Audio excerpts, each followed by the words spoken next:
Hi, today I'm here with a reading of a short poem by the Canadian poet Margaret Atwood. The poem is This is a Photograph of Me. Margaret Atwood is maybe the most famous Canadian writer.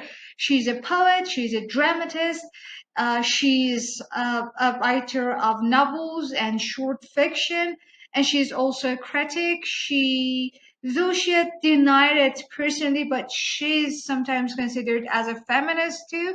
Anyway, I like her because I can attach what is the formation of Canadian identity to her figure and her works. In her works, she emphasizes that there is something or an entity called Canada. And she explains that in one of her interviews or papers that we don't maybe have a shared background. We're people of many religions, of diverse political attitudes, of diverse races and nationalities. But there is something common among us, and that is the land on which we walk. That is the soil we share. So in her works, she emphasizes what is essentially Canadian, the land. And that's why maybe she is an influential figure in forming and shaping the Canadian identity and therefore the Canadian culture and literature. At least in the last 30 years, we can call her of having such a power. Anyway, Margaret Atwood, I mentioned feminism and her association to it. She she considers the feminine identity in her works. She emphasizes the presence of a type of feminine writing or écriture féminine, to use the term, the technical term for it.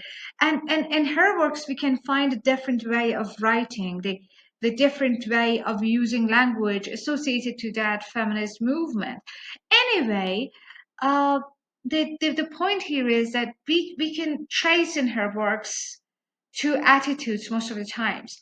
One is one is Canada and the Canadian identity associated especially and specifically with the land of the country. So the nationality is identified with the geographical location of the country and locationality of the people in it.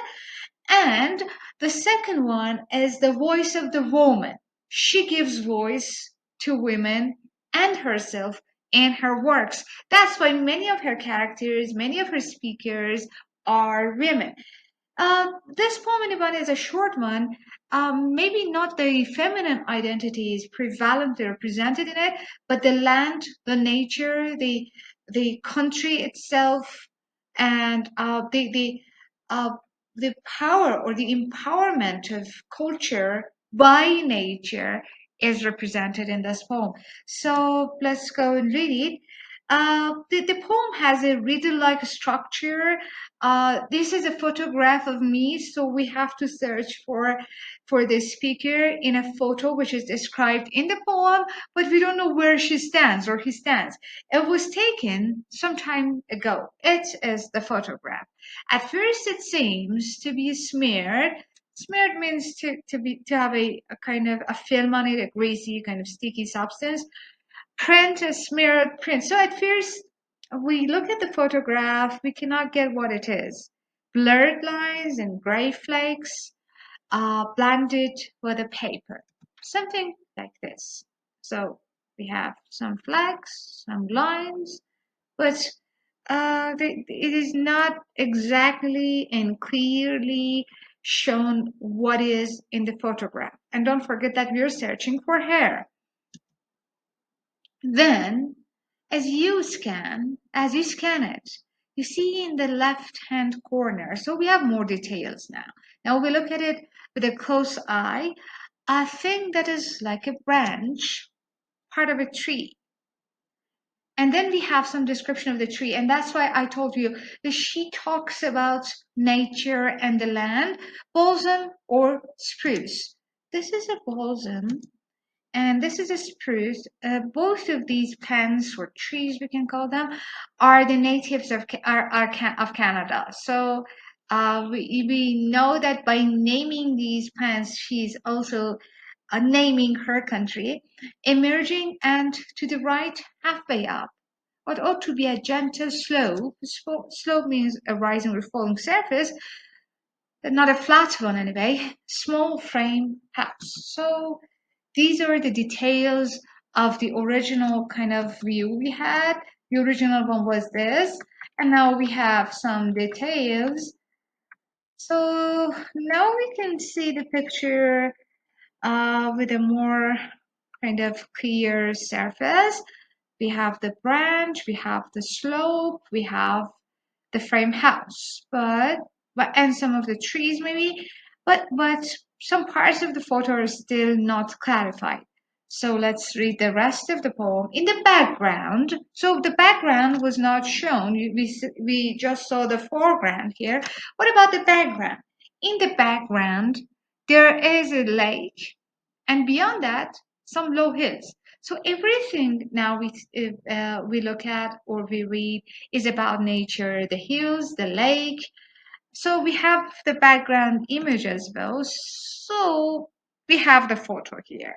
Something like this. Now the trees and the branches and the house and the slope and the lake and the hills beyond them.